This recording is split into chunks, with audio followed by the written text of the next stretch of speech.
Hey everyone, so this is our first video in our new programming basics playlist.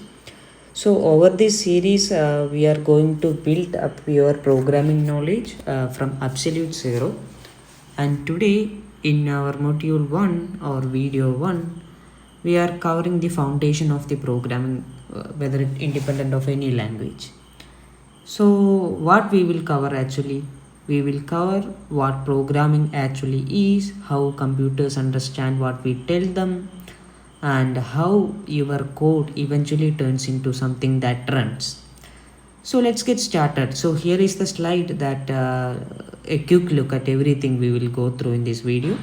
So, 13 topics at all. So, we will go by one topic. Let's get started.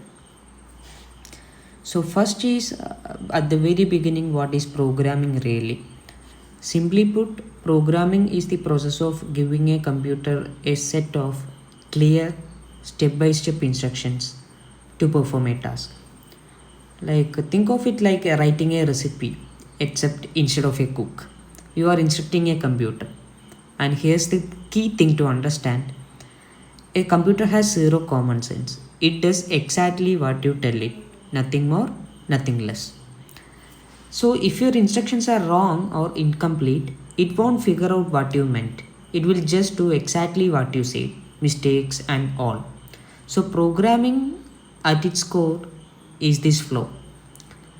You have a problem, you come up with the logic to solve it, and then you translate that logic into instructions the computer can follow. So just like when we are cooking a recipe and we tell say cook, boil water, add pasta, wait 10 minutes. So a program tells a computer take this input, process it and show me the output. So we understood what is programming. Then what is a program? You will often hear the words programming and program used like they are the same thing, but they are actually not. Programming is the activity, it is the process of designing, writing, and texting code. Not texting, testing code. So, a program, on the other hand, is the result of programming. It's the actual file, the finished product that contains all the code you wrote. So, programming is what you do, and a program is what you get at the end of doing it. Hope you understood. Then, why? We learned what is program and programming, but what is the necessity or why do we need programming at all? Why does any of this even matter? Why do we know programming in the first place? So, there are some reasons. First is automation. Computers can repeat boring, repetitive tasks endlessly without ever getting tired or bored. Then, speed and accuracy. A computer can do calculations in very milliseconds, like, and it does them with very few errors than ever a human would. Then, the most important thing is problem solving. Programmer Programming powers everything from a basic calculator app to the software like that we use in our daily life. And really, programming is behind everything around us: your mobile apps, websites, and games, then banking systems, everything. And here's the important part: without programming, hardware just is an empty shell. It needs instruction to actually do anything useful at all.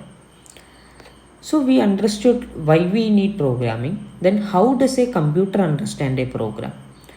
So you might be wondering, when I write code, how does the computer actually understand it?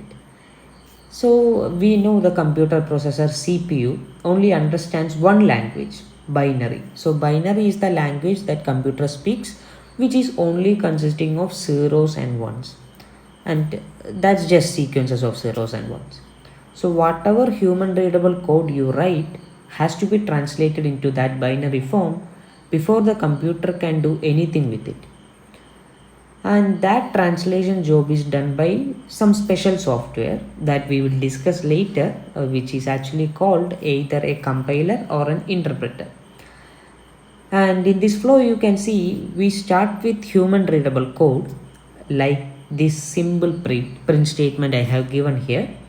It passes through a translator which may be a compiler or interpreter, and comes out the other end as a pure binary, that the binary code means the language that machine can actually execute.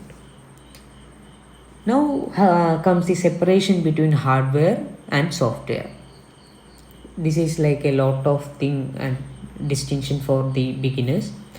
Hardware is the physical stuff, the parts you can actually touch, your CPU, your RAM, keyboard, monitor, everything. But on its own, hardware can't really do anything meaningful without a software. So software is the set of instructions like your operating system, the interface that you're seeing when you actually power on a phone or a system, whatever. Then your apps, your games, everything is softwares. But software can't run without hardware to execute it on. So hardware is the body and software is the mind. And the mind controls the hardware, the body telling it exactly what to do. Now I hope you understand the distinction between the hardware and software. And which programming language to begin with? We have a lot of programming languages worldwide used nowadays. So a programming language is basically a formal language with its own set of rules, syntax that we use to write instructions for a computer. So why there are multiple programming languages? Because not a single programming language can do all the stuffs that we want, or either like we can't understand every programming language simply. So it is an evolution of programming languages that began from old age where the computers were began, and we started with some complex programming language that is classified actually into three different types that we will discuss. So there are literally hundreds of these languages out there, and each one tends to be suited for different kinds of purpose. But like no matter which one you use, Python, Java, C, CPP, JavaScript, anything, they all eventually get converted into something that machine can understand, and they are all used to build the software, apps, websites, games that we use every day. So now we can actually come to the distinction between these languages. Programming languages are in the same distance from the hardware, like, and that where the idea of low level versus high level comes in. So what is a low level language? Machine languages and assembly language. What is machine language and assembly language, that we will say?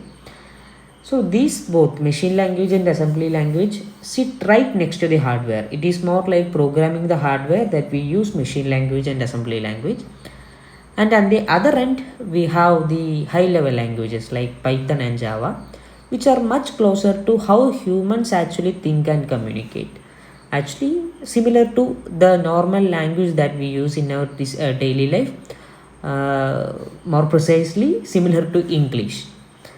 Then low level languages are closer to hardware. They are fast, but they are genuinely hard for humans to read, and they offer a little to no abstraction, like meaning you have to manage a lot of low level detail yourself, and that much amount of thing to remember might be hard for a human mind. And the high level languages are very closer to human language. They are easier to read, write, debug, and they give you a lot more from the lot more than from the low level languages. So we can actually focus on solving the problem instead of managing memory or registers, which might be a problem when we are using with low level languages. So first we will start with machine language. Machine language is the only language a CPU can directly execute, and it's pure binary, zeros and ones. It's the lowest possible level of programming there is. Every single instruction corresponds to a very specific signal pattern inside the processor, like an electrical signal pattern. And different CPU architectures actually have different machine languages. So code written for one type of processor won't necessarily work on another. And you can imagine this is extremely difficult and error prone for humans to write directly. And to say as an example, these binary sequences represent instructions like move a value into a register or add another value. So this is not the thing that we exactly something we would want to write by hand in our daily life, or to like at least to give instructions to a computer to, we don't want it to be a sequence of zeros and ones. Then there comes assembly language, one step up from the machine language. So instead of raw binary, assembly languages uses short, human readable mnemonics. It is mnemonics means just understand it as short words to communicate or to give some instructions. Things like this mov and add, these are mnemonics instead of just zeros and ones like the machine language. And it's still very close to the hardware, and each of these mnemonics maps almost directly to one machine instruction. But to actually run assembly code, you need a special program called an assembler to convert it into machine code. It's still architecture specific and still pretty hard to write for anything large scale. But you can see here there is much readable than binary. Move A5 means put the value 5 into register A. Like it is something new for someone who don't know what is assembly language or how it works or syntax. So just understand this is how assembly language is, where the machine language is full of binaries. Then there comes high level languages. Now we arrive at the one that we use, the now one that you will actually be learning and using in this series. High level languages are written in a style that's much closer to human, natural language, which makes them far easier to read, write, and maintain. Think Python, Java, CPP, JavaScript, these are all high level languages. Not only this, there are another also. They hide all the complex hardware details from you as the programmer, and they are portable, meaning the same code can often run on many different machine types without changes. But one thing you need to remember is that they still need to be converted into machine code before the CPU can actually run them. So here we have a Python code example, just 3 lines. Set A equal to 5, set B equal to 3, and print their sum. Compare that to binary and assembly examples we just saw. It is very different if that thing is night and this is day. So Python is actually most English like programming language that we have, and I put an example for Python in order to simply understand how it is for high level languages. Now we need to understand how a program that we write becomes an executable program. It goes through this pipeline. We start with the source code, the actual file you write, like .c or .py file, which are the extensions of the programming language that we use. That gets passed to a compiler, which translates your source code into object code. Object code means basically machine instructions, but not ready to run yet. The object code is not ready for running yet or execution. Then the linker steps in. It combines that object code with any libraries your program needs to actually function. So here might you have a doubt, what are libraries? Think of it like if you go to school only you can't study, you need materials too. So we know that we need to go to school, but what we need to refer or which are the resources? So simply we need program to run, but in order the program to run, we need some libraries that are all predefined that we will actually learn in further incoming videos. So, and the final result is our executable file, the actual file our operating system can run directly, like a .exe file. So to summarize, source code goes in, gets compiled, gets linked, and out comes something we can actually double click and run. Then next is compiler versus interpreter. So earlier I said we need to translate our code into something that machine would understand. So now let's compare two of the main ways our code get translated, compilers and interpreters. So why two of them? Because they work very differently. With a compiler, the entire source code is translated all at once, and the compiler processes your whole program, and only after that's done do you get your machine code ready to run. And with an interpreter, it's completely different.